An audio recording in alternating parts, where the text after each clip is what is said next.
lahat ay magsitayo.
paglakad patungo sa paglaya ay hindi mahihiwalay sa paglakad patungo sa pagkakaisa.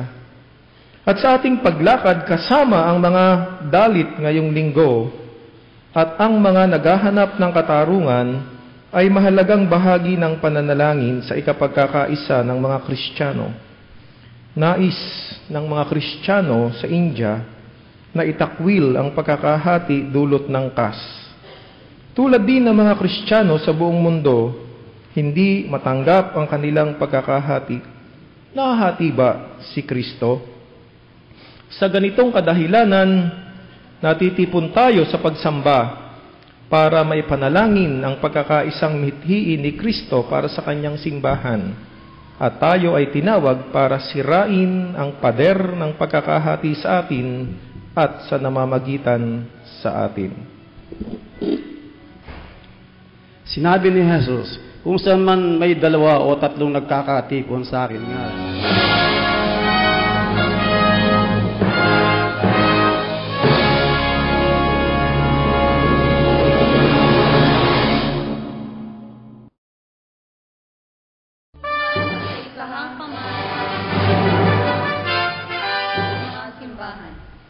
Turuan kaming pahalagahan ang pag-uugnay sa pagkakaisang aming ikinatutuwa, sa pagsamong maging patuloy ang iyong presensya sa amin. Pasiglahin mo kami sa aming lakbayin para sa ganap na paghahayag ng pagkakaisa namin at ganon din sa kapwa-tao at mga kilusang nasa pagharap sa mga pakikibaka sa buhay. Tayo po'y manalangin. Salamat o Diyos sa pribilehyo ito. Kami nagkakati.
Sabay-sabay, sumaatin ang kapayapaan.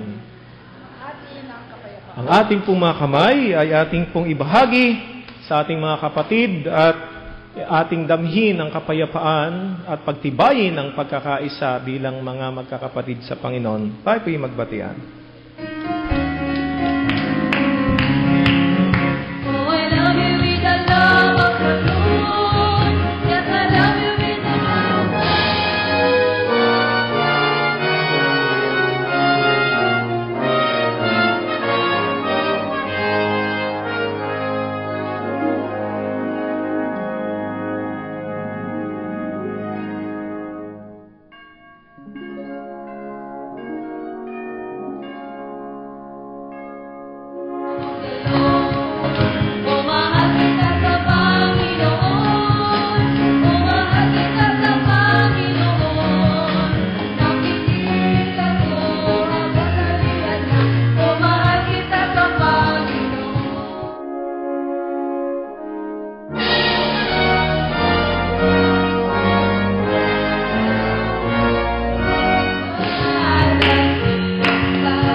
my God.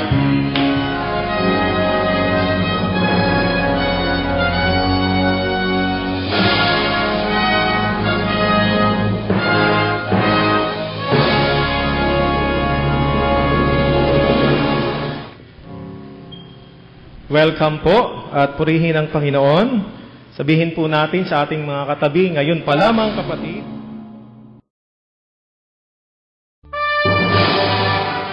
Opo, isang mabiyaya na muli ay pagsama-sama at welcome po sa ating minamahal na McGill Memorial Church sa ating pong pagdiriwang sa linggo pong ito ng Week of Prayer for Christian Unity Sunday. At gayon din naman po sa patuloy na ating pong kagalakan sa ating selebrasyon ng National Bible Month. At sa lahat ng mga kapatid na ngayon lang po natin nakasama, purihin po ang Panginoon sa inyong buhay at salamat po sa mga kapatid na nag-anyaya po sa inyo. Meron po ba tayong mga kapatid na ngayon lamang natin nakasama sa ating pananambahan? Inaanyayahan po natin na tumayo. Okay, purihin po natin ang Panginoon sa mga kapatid po natin na ngayon lang natin nakasama. Tayo magsabi ng binabati ang lahat po ng ating mga kapatid na kasama natin sa ating pananambahan. Wala sila sa loob ng santuaryong ito, subalit patuloy na kasama natin sa pagpupuri sa Panginoon sa pamagitan po ng ating live worship broadcast sa internet, sa pamagitan po ito ng Ustream. At binabati po natin ang mga kapatid na nasa Quebec, Canada, ang kapatid na Alpha, ang kanyang pamilya, na patuloy po natin na nakakasama sa ating pananambahan. At sila pong mag-asawa ay nagdiriwang ngayon ng kanilang ika-4 na taong anniversary. Gayon din sa ating kapatid na Lea Del Mundo na nasa Tokyo, Japan. Siya po ay nakakasama rin natin sa ating pong pananambahan. Kanina po, sumimba yung kanyang asawa at sinabi na nangungumusta po ang kapatid na Lea at tayo ay kanya pong nakakasama sa pananambahan sa pamagitan ng internet. Kaya purihin ang Panginoon at nahaabot po natin at naipapadama po natin sa isa't isa ng bagong teknolohiyang ito at sa ating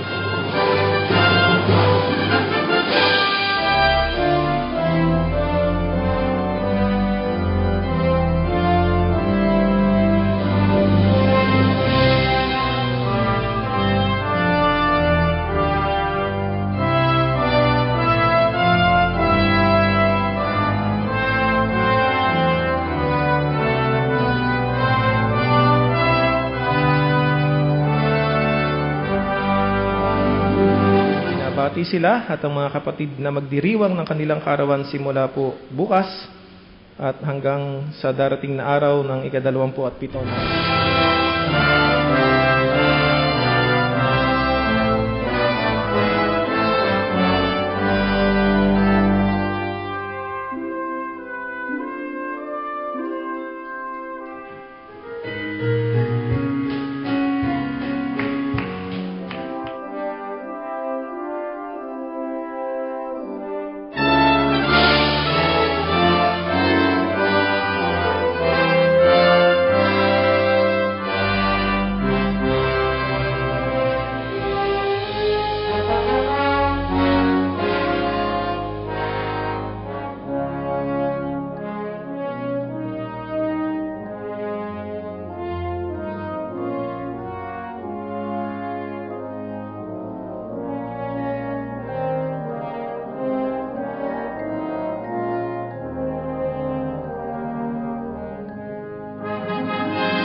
Amen. Tinatawagan po natin ang mga bumubuo ng McGill Elderly Group Association o MEGA Meron pong pagpupulong sa darating na Sabado, 3 ng hapon, dito po sa Social Hall. Ganun din po ating tinatawagan ang lahat ng mga kabataan natin. 12 taong gulang, pataas, yung pong hindi pa nagagawaran ng confirmation. Ang lahat po ng ating mga kaanib na may gulang na 12 years old and above at hindi pa po sumasailalim sa communicants class, meron na pong schedule ang ating communicants class. Magsisimula po ito sa February 2. Yung po ay araw ng Sabado. Ang una pong pag-aaral ay sa February 2, 2 ng hapon. Kaya kung meron tayong mga anak, mga apo, na 12 years old na po, o kaya pataas at hindi pa po sila nagagawaran ng kumpirmasyon, ay ito na po yung panahon. Inaanyayahan natin sila. February 2 po, yung Sabado. At ganun din po, February 2, pinapaalala po natin, yun po'y araw din ng Sabado, ang lahat ng mga church-recognized organization, CYF, CYAF, UCM at CWA, kasama na rin yung mga bata. Ito po ay yung Second Southern Tagalog Conference Bible Quiz. Ito po ay kaugnay ng pagdiriwang ng National Bible Month at para sa ating pong komperensya, February 2 po ang Bible Quiz. Ito po ay 2 taon na. At para sa Quezon District, ito po ay gaganapin sa UCCP Wakas, Tayabas City. Kaya po lahat po ng mga interesado, ng mga kaanib, ng mga nabanggit natin na organisasyon o church-recognized organization, makipag-ugnayan po.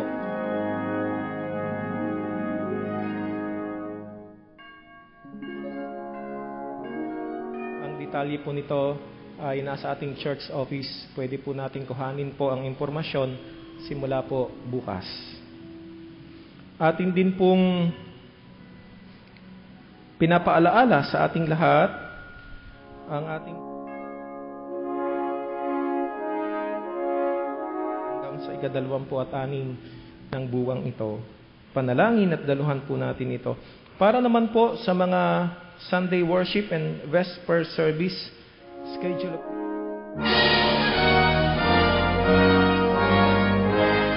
Schedule po ng speakers and liturgies, naririto na rin po para sa buwang ito ng Enero. Purihin ang Panginoon at nagpapasalamat po tayo sa bawat isa, sa ating lahat, sa matapat at masiglang pagkakaloob po ng ating mga tinatangkilik para po itaguyod ang ministeryo ng Panginoon.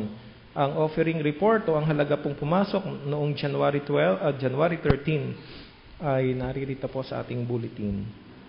At ating nga pong patuloy na inaanyayahan ang mga kapatid na may puso para sa welcome committee, patuloy pong makipag-ugnayan kay kapatid na Elder Norma Arevalo. At ang ating buong kapatiran ay nakikiramay sa kalungkutan ng mga sambahay ng Evangelista at Yu sa pagpanaw ni kapatid na Lolita Loleng, Evangelista at Antonio Yu. Siya po ay kapatid ng ating Elder Evelyn Barameda. At pasasalamat sa lahat ng mga kapatid na nagkaloob ng upuan o monoblock para sa ating Bara Mission Outreach. Patuloy po ang ating gawain doon sa Bara. Every Tuesday afternoon, may Bible study po sa mga bahay-bahay. Every Saturday morning, meron po tayong youth study. At every Sunday afternoon, meron po tayong Sunday school doon sa mga kabataan at sa mga bata. And every second worship sa Bara Outreach po natin. At purihin po ang Panginoon sa patuloy na kasiglahan ng ating gawain doon. At ito pong ganitong pagtataguyod at pagkakaloob ng mga kagamitan para po sa ating mga upuan doon. At kung patuloy po tayo magkakaloob, katulad po nitong mga upuan, tunay po na makakatulong po ito sa ating pong mga gawain doon. Meron meron pong ginagawa doong offering, every worship and every Bible study, ang ating mga kapatid doon ay nag-o-offering sila para po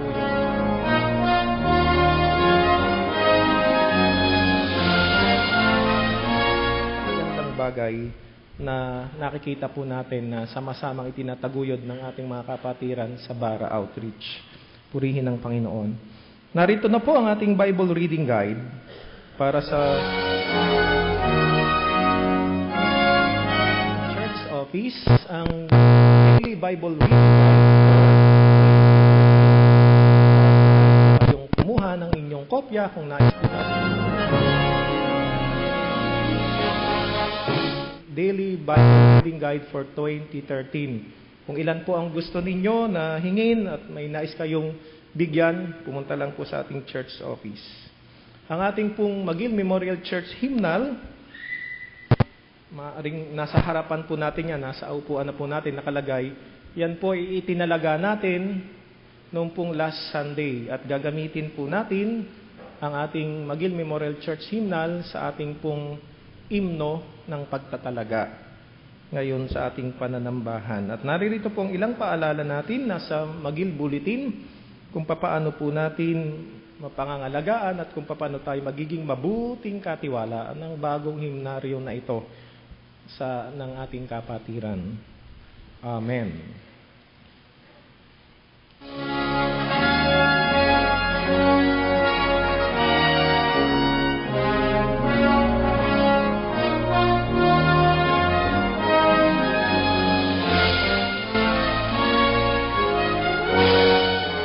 Sa lahat ng pagkakataon, pinakita ko na sa inyo na sa pamamagitan ng ganitong pagpapagal, ay dapat ninyong tulungan ang mga mahihirap. Alalahanin ang mga salita ng Panginoong Yesus, higit na mapalad ang magbigay kaysa tumanggap. Gawin po natin ang pag-aandog.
Sa buhay, sa kalusugan at kalakasan nito.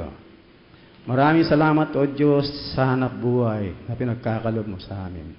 Narito po ang aming handog, tanda ng aming pagpapasalamat sa iyo ng walang gan. Sana'y magamit ito sa pagpapalaganap ng iyong banal na iglesia dito sa lupa. Sa pangalan ni Jesus. Amen.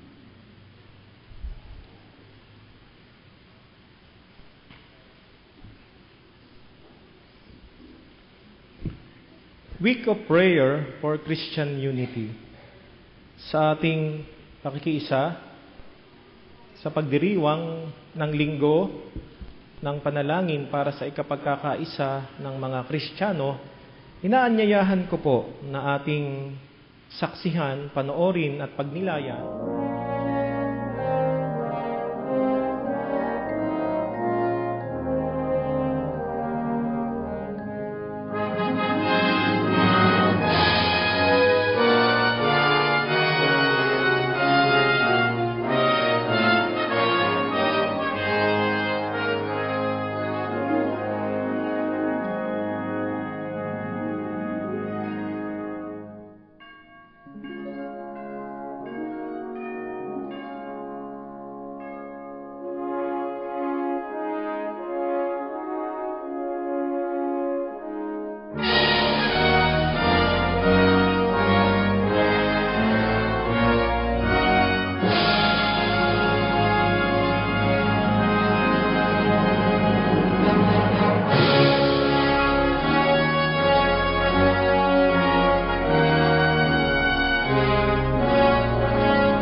Hollywood-style film industry. It has an extremely rich upper class and a huge middle class. But it also has 200 million poor outcasts or Dalits, stigmatized from the day they are born and who suffer massive discrimination.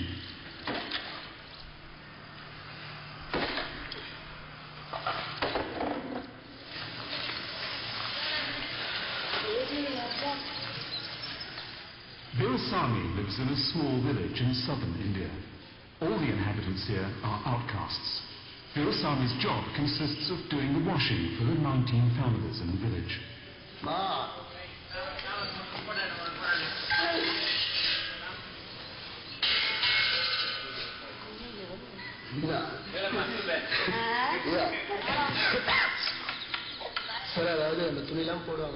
When I go and collect the laundry, I ask why we have to do this.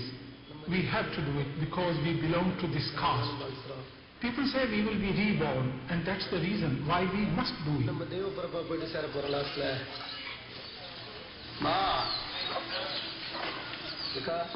And the outcasts themselves are subdivided into further groupings. The washermen and women belong to the very lowest scale of this hierarchy. The only payment Virasamy receives for his work are leftovers from the meals other inhabitants in the village have already eaten.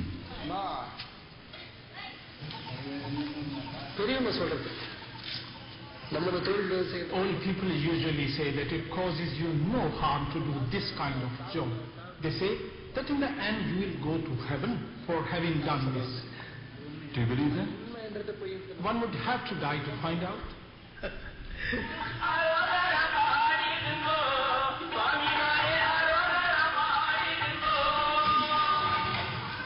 Virasamy's family have been washermen for generations. Coming from the lowest caste in Indian society, it's their destiny. His wife Dasam and their 3 children help him do the work. If we had our own land, we would be happy. We would not depend on others.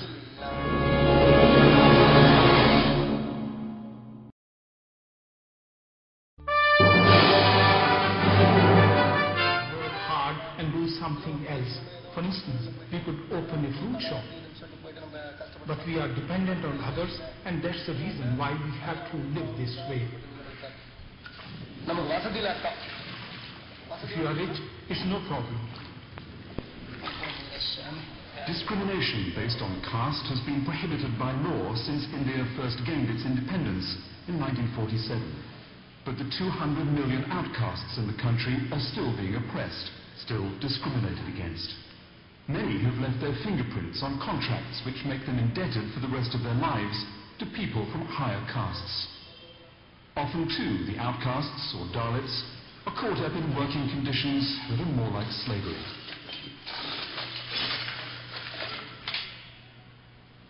Naanyayahan ko po tayong lahat sa panalangin ng paghingi ng kapatawaran. Sabay-sabay po tayo.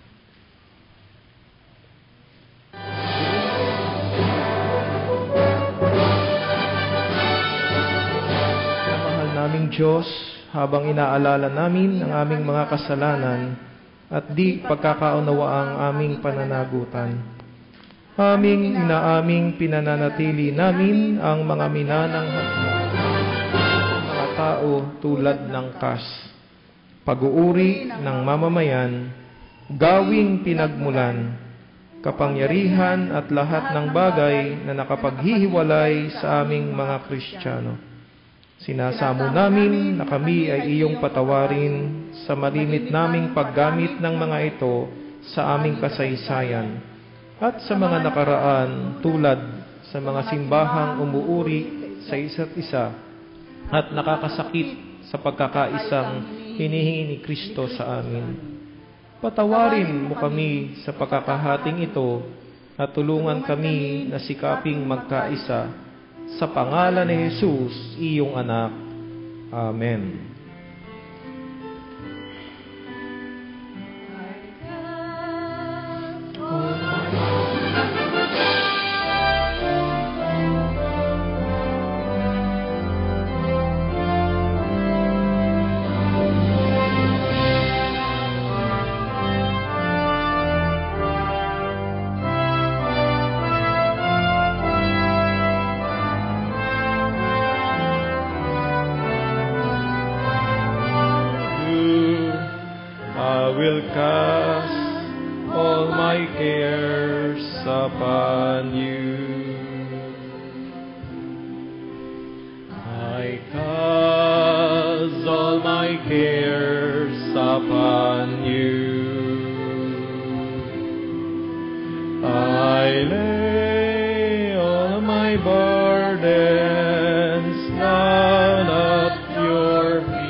Maraming salamat po, O dakilang Diyos, aming mapagmahal na magulang.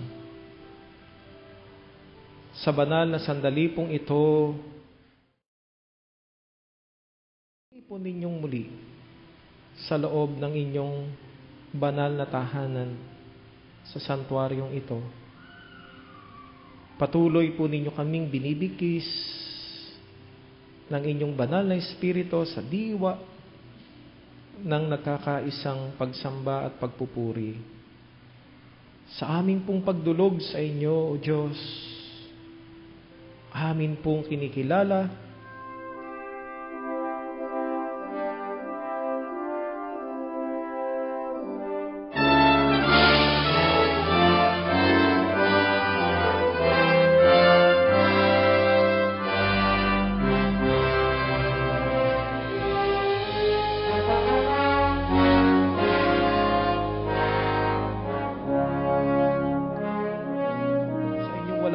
kabutihan, amin nga pong ibinabalik sa inyo ang aming nga po.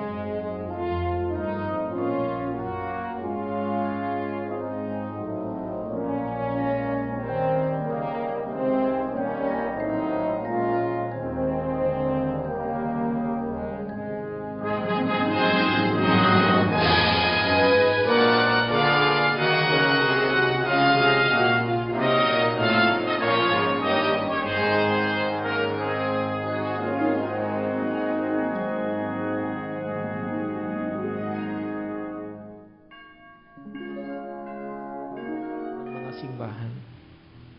Kaya po sa aming pagdulog sa inyo, Diyos, sa aming pananambahan ngayon, taos puso, pagkakaisa, sa sama-samang pananalangin ng mga mananampalataya, sa ikapagkakaisa ng mga Kristiyano, batay sa inyong banal na panalangin, na kami ay magkaisa. Panginoon, inaalala po namin sa aming pagdulog sa inyo ang lahat ng aming mga kapwa-tao katulad po Balits. Sila at ang marami pa naming mga kapwa sa buong sandaigdigan ay naghihintay upang madama ang kahulugan, ang kabanalan, ang dignidad ng buhay.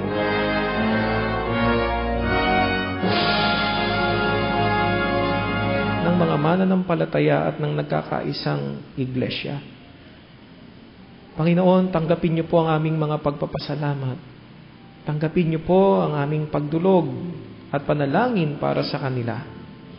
Aming itinataas sa inyo, O Diyos, ang aming kagalakan sa pagsapit ng anibersaryo ng kasal at gayon din naman ang kaarawan.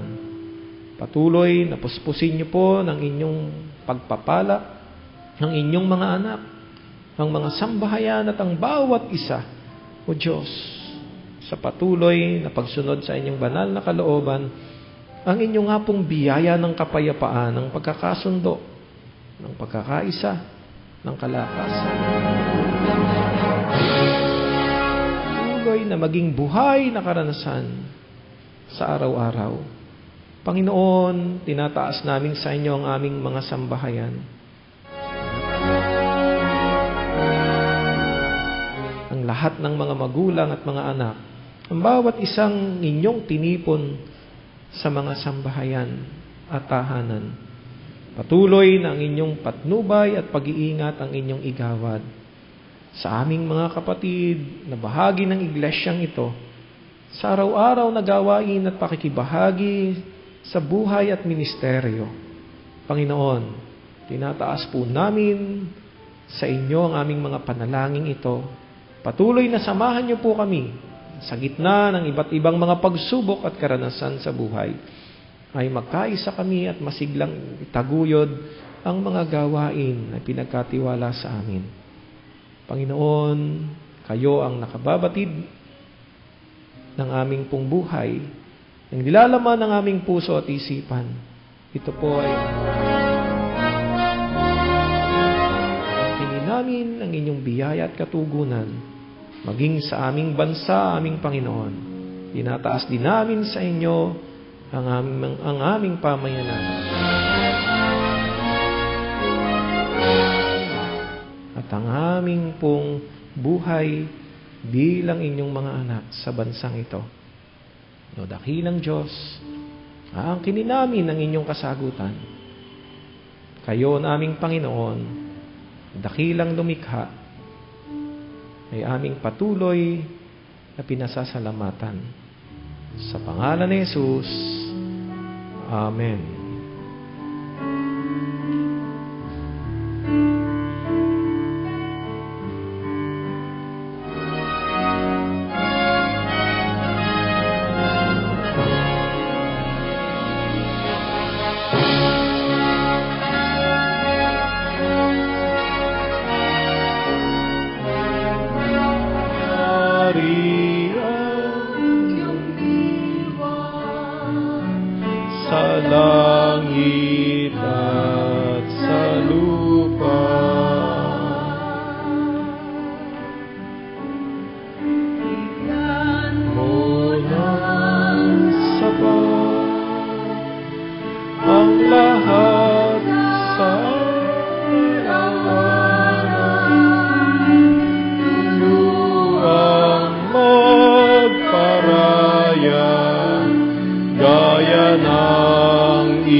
sa pagmamataas upang maiwaksi ang lupit at dahan. At samahang lumikha ng pamayanang payapa sa kalikasan kabuhayan, kakanyahat paniniwala.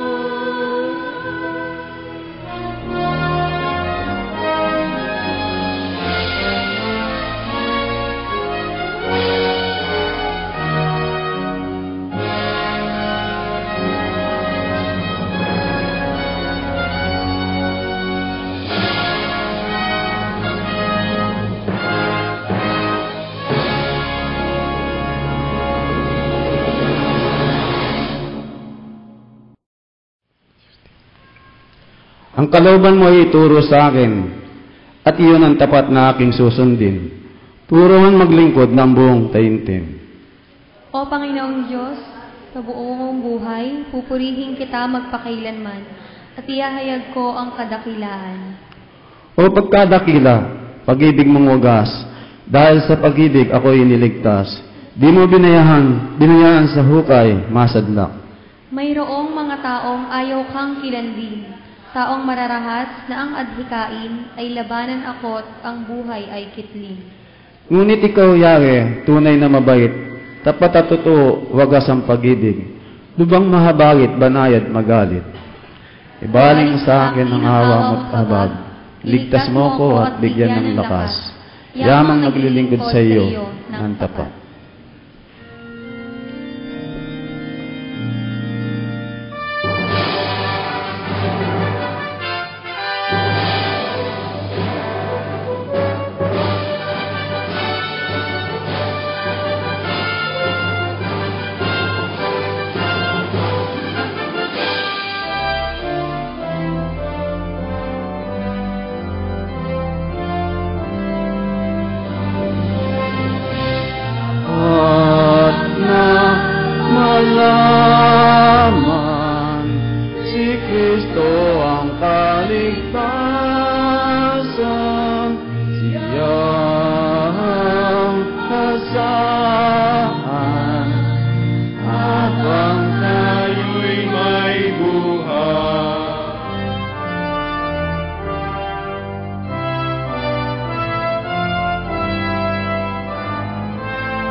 ng kataas-taasan.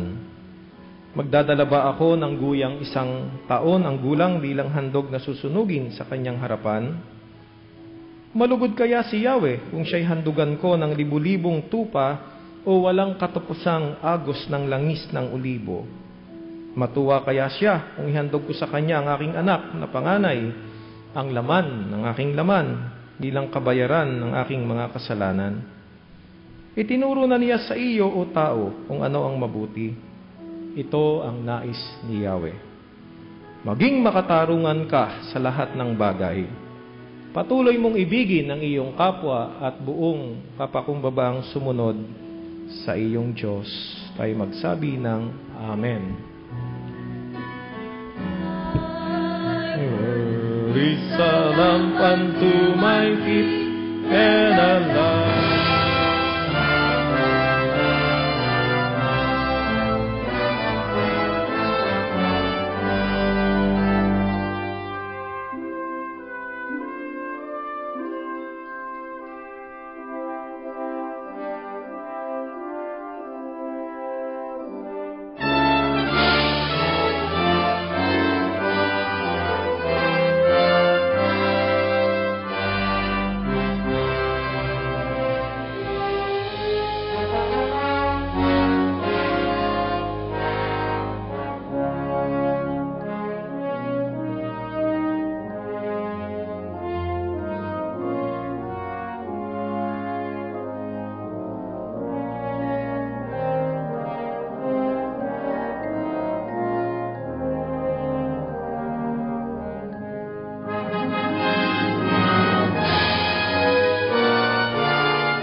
alam po ninyo, sa maraming pagkakataon, tayo ang humihingi sa Diyos. Amen? At ngayon, ito naman yung pagkakataon na pakinggan natin. Marami tayong hinihingi sa Diyos. Pero ito yung pagkakataon na tayo naman po ang makinig. Ano ba ang hinihingi sa iyo? Ano ba ang hinihingi sa atin ng Diyos? Amen? Palakpakan natin ang Panginoon.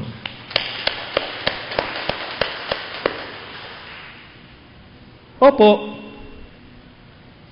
sa pagtugon po natin sa katanungang ano bang hinihingi sa atin ng Diyos? What does God require of us?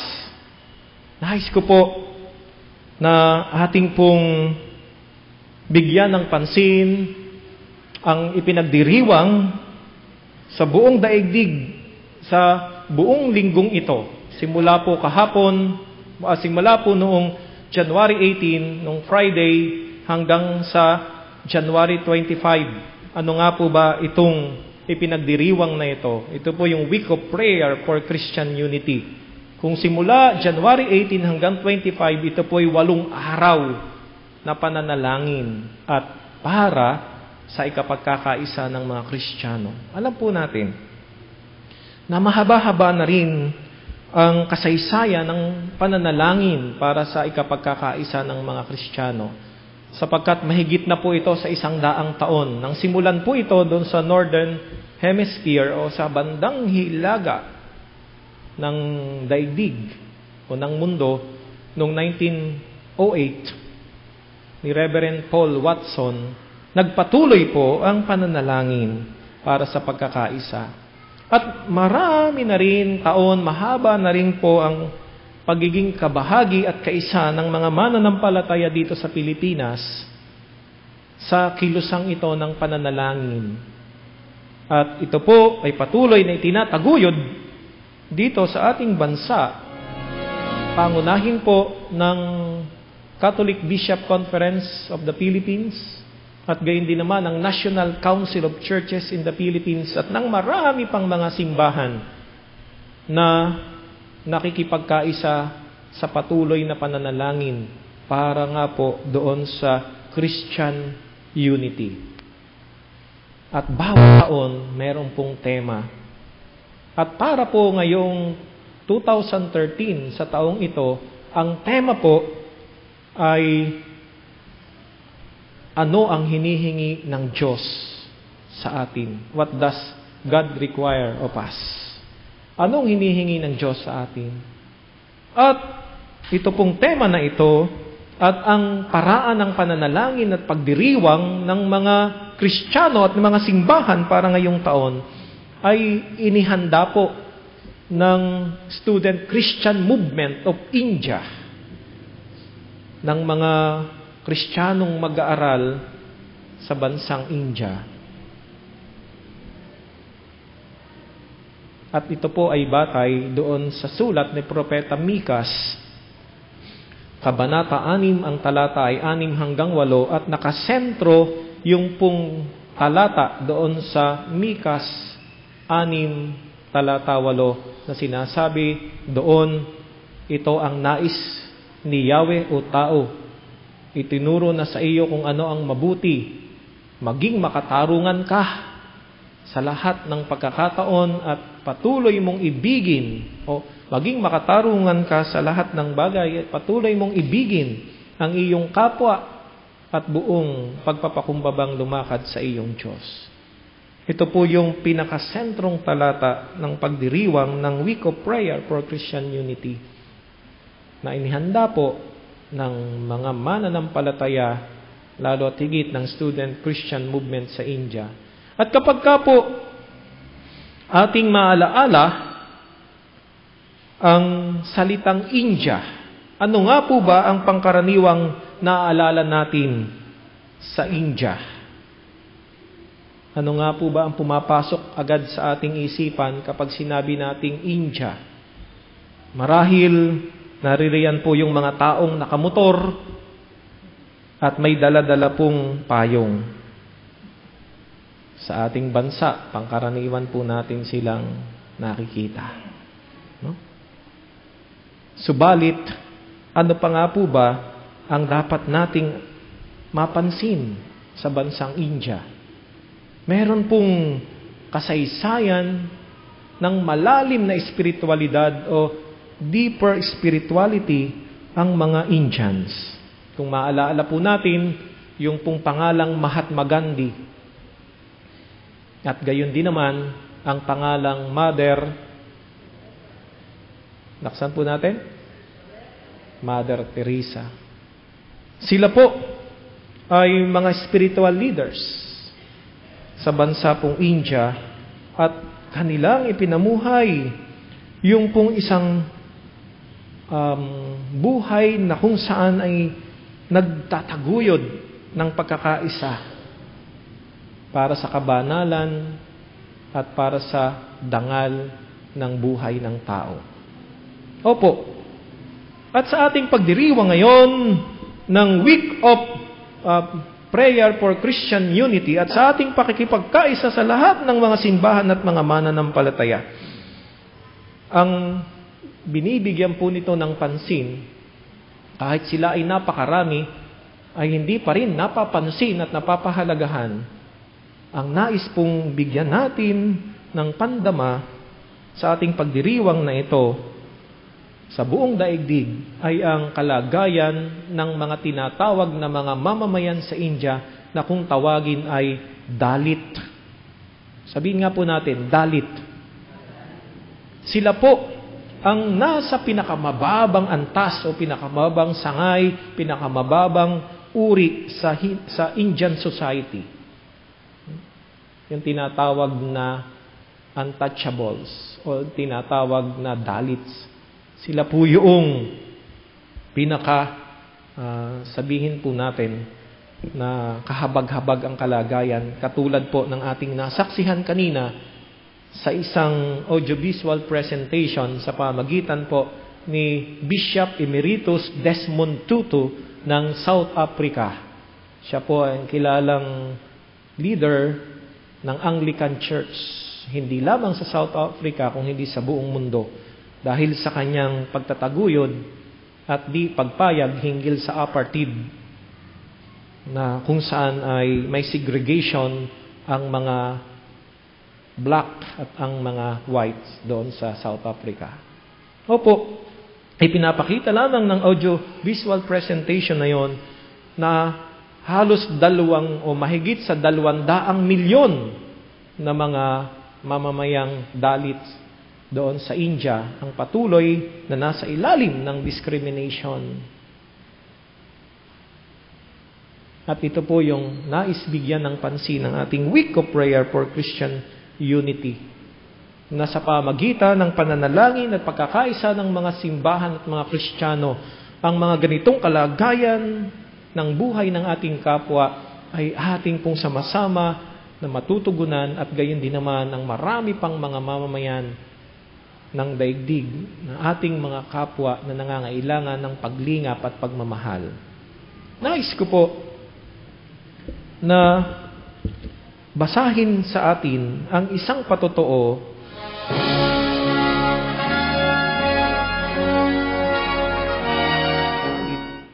na isa ring Kristiyano. At nais ko po na ito ay ating pagnilayan.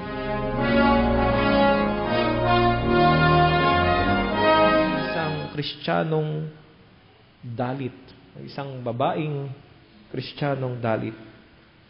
Nang sila, ang pangalan po niya ay si Sarah Digal.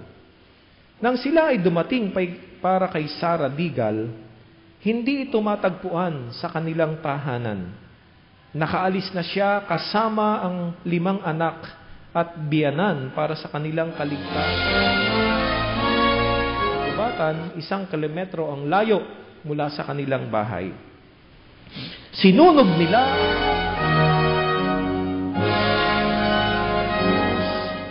isang Biblia sa wikang Oriya, ang mga gamit sa kusina, ang kanilang mga damit, ang banig at kumot. Nang bumalik si Sarah, na inakalang ligtas na ang lahat, Wala na ang kanyang bahay. Ang naiwan na lamang ay ang mga siga, abo at pusok. Dumating ang mga kapitbahay para damayan siya. Tumingin ng mabuti si Sarah, tumindig ng tuwid at hinila ang sari ng kanyang ulo. Nagsimula siyang manalangin ng ganito, Panginoon, patawarin mo kami sa aming mga kasalanan. Jesus, tanging ikaw lamang, iligtas mo kami sa aming pagdurusa. Palayain kami, Panginoon. Ang mga salitang yon ang namutawi sa kanya. Dahan-dahang sinamahan si Sarah ng kanyang mga anak. Humahagulhol na nakikiusap sa Diyos para sa pagpapalaya. Sinamahan siya ng kanyang mga kapitbahay at ng mga iba pa. Ito ay isang payak ng pag-uugnay ng makataong habag at matinding pagpapaalaala na walang makapaghihiwalay sa babae at sa kanyang Diyos.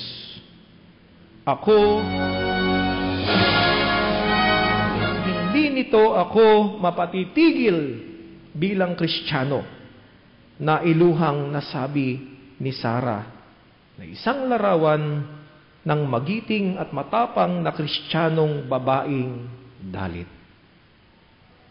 Amen. Opo.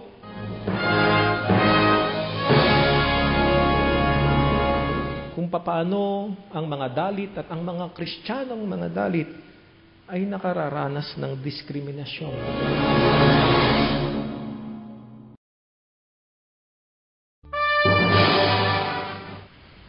Opo.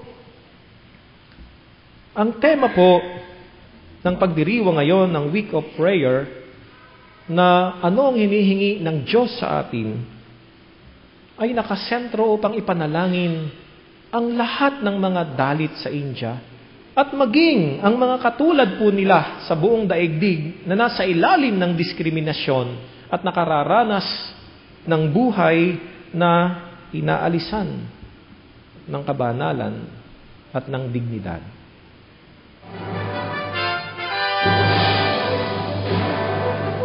Talata 8 na nagsasabi, ito ang nais ni Yahweh, maging makatarungan ka sa lahat ng bagay, ibigin mo ang iyong kapwa at buong kapakanan.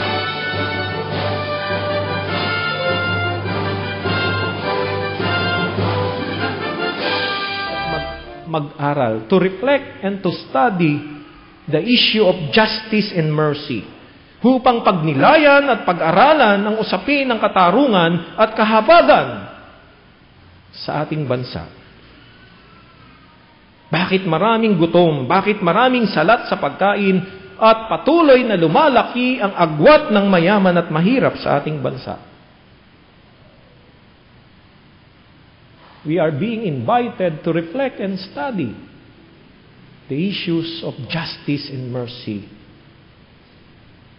both in India and our country. At sa lahat ng mga bansa na mayroong pong mga tao na patuloy na inaalisan ng kabanalan. Opo, to study, magsuri, alamin ang ating kalagayan. Ito po ay bahagi ng ating pong prophetic. At hindi lamang ang mga church leaders, hindi lamang ang mga church workers ang mayroong tungkulin upang magnilay at pag-aralan ang mga usapin ng katarungan at kahabagan sa ating buhay at sa ating pamayanan. Tayong lahat ay mayroong pananagutan bilang Kristiyano upang atin nga pong suriin ang ating kalagayan. Alam niyo po, sa India, tinatayang hindi bababa sa 24 million ng mga Kristiyano. Makakaunti lamang po sila.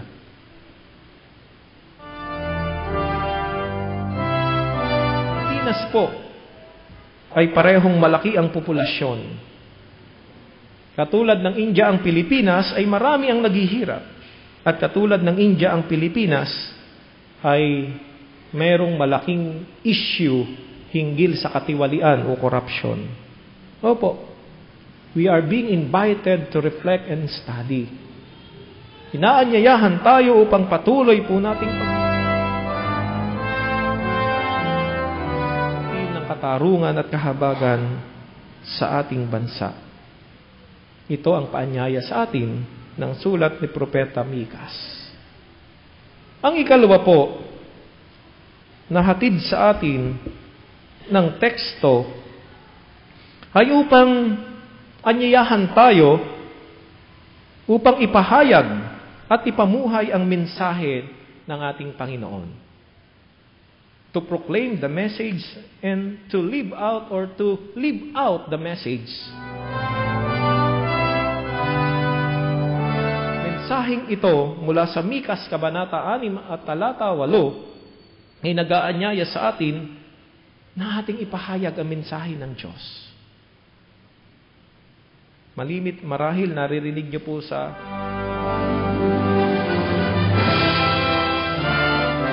kung babasahin natin ang Old Testament na sulat ng mga propeta, nauwi lamang po sa summary ang message nila dito sa sulat ni Propeta Mikas sa Kabanata 6, talata 6 hanggang 8. Ito po yung sentro, ito po yung summary ng mensahe ng mga propeta sa Old Testament.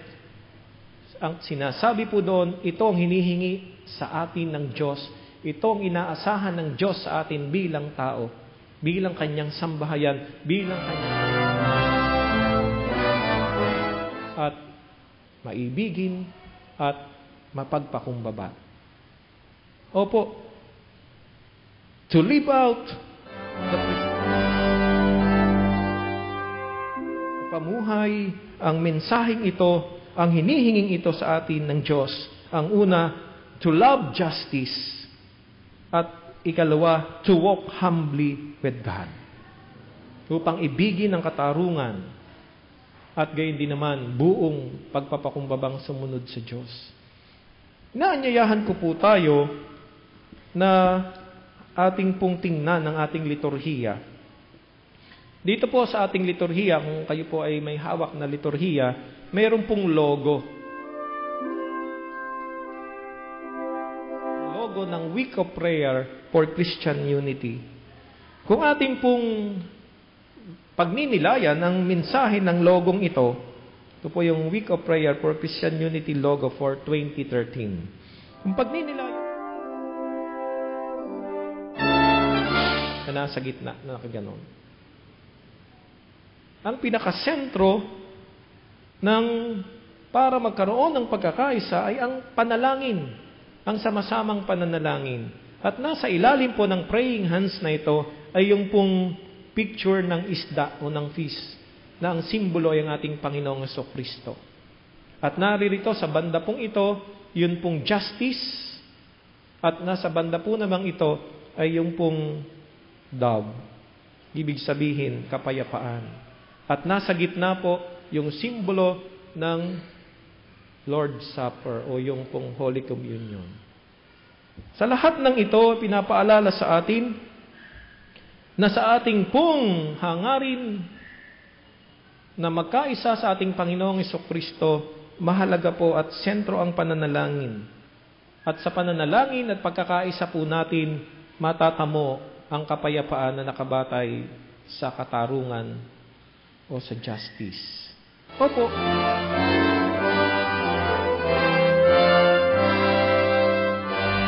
God, we must stop acting and playing as God.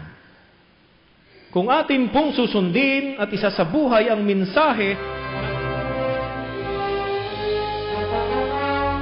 lamang po nito, kinakailangan na tigilan na natin yung pong mag-asta na akala'y Diyos. We must stop bilang mga Kristiyano at bilang mga tao na akala'y Diyos. Alam niyo po, sa panahon po natin ngayon, marami po yung mga tinatawag na lords na gustong makontrol ang maraming bagay at pati na po ang buhay ng iba. Nadyadyam po yung mga gambling lords, drug lords, warlords. Opo, ang na kung nais po natin na isabuhay, nais nating ibahagi ang mensahe ng teksto, we should not pretend to be God.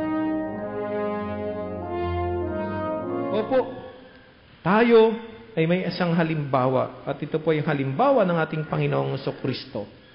Siya po ay naging lingkod para sa lahat, naging mapagpakumbaba, nagtaguyod ng katarungan, at naging daluyan ng pagkakaisa para sa isang buhay na ganap at kasiyasiya. Sabay-sabay po tayong magsabi, To God be the glory. Amen. Amen.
At ang mga nagpapasalamat sa Panginoon.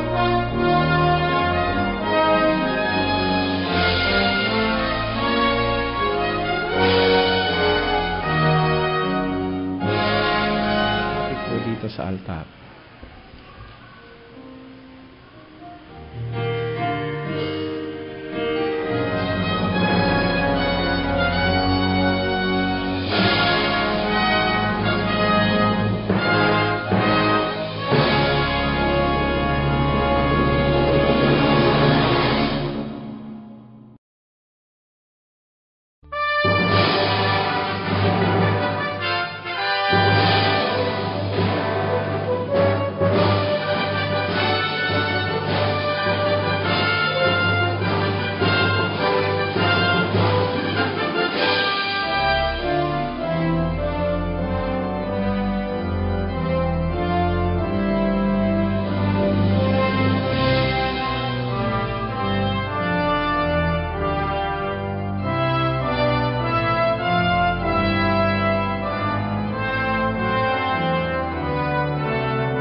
pagkatagpuin po natin ang Panginoon.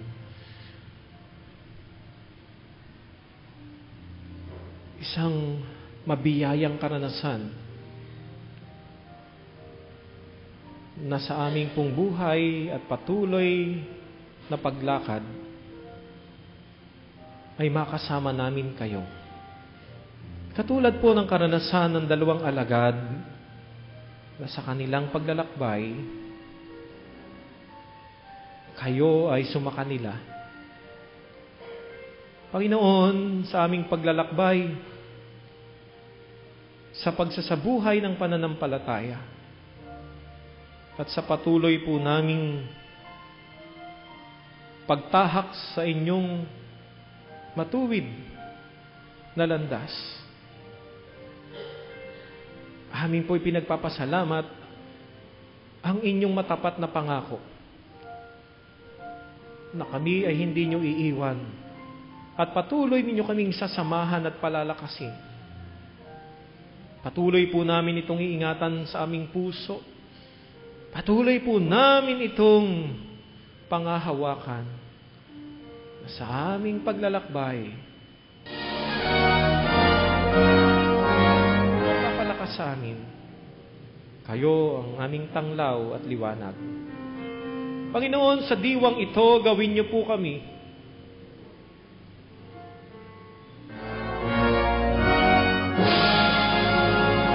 ng lahat ng hadlang sa aming mga buhay at sa mga simbahan bilang inyong mga anak upang maging mabisa ng tigapaghatid ng inyong pag-ibig at ng inyong hapong biyaya ng pagliligtas.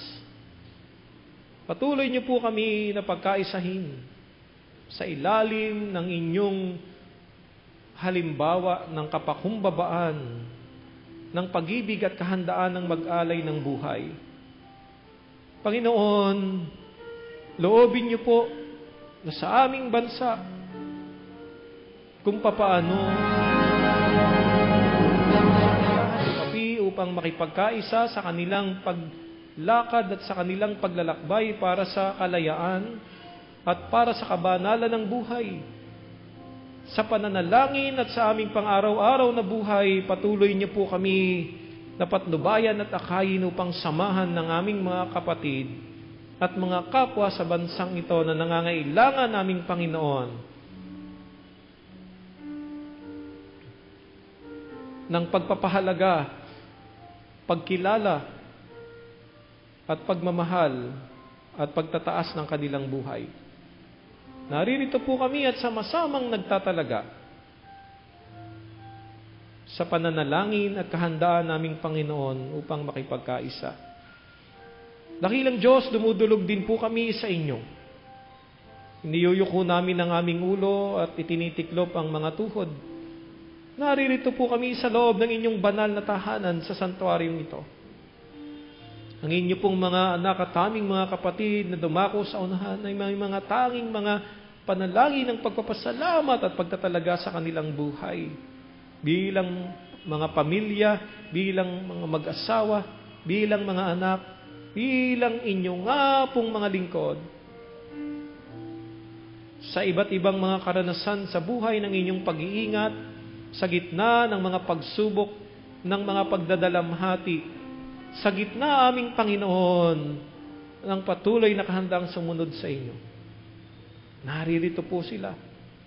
Nagpapasalamat sa ginawa ninyong pag-iingat habang pansamantalang malayo sa kanilang mga mahal sa buhay at ngayon ay inyo silang binibigkis. Panginoon, pagpalain niyo po ang inyong mga anak na dumudulog sa inyo. Sama-sama na lumalapit na nagtatalaga na kayo ang Panginoon at tagapagligtas at kayo ang dakilang manggagamot sa anumang karamdaman at sa karamdaman na tinataglay ng bawat isa sa pisikal at gayon din naman sa espiritual na kalagayan ng buhay. Panginoon, ang kining ng inyo pong mga anak at ipagkaloob po ninyo ang inyong banal na kasagutan sa lahat ng mga panalangin at pagtatalaga. para sa aming mga kapatid na nasa loob ng pagamutan at nasa banig ng karamdaman, katulad ng aming mga kapatid na Marina La Cuesta, Dulce, Del Mundo, aming Panginoon.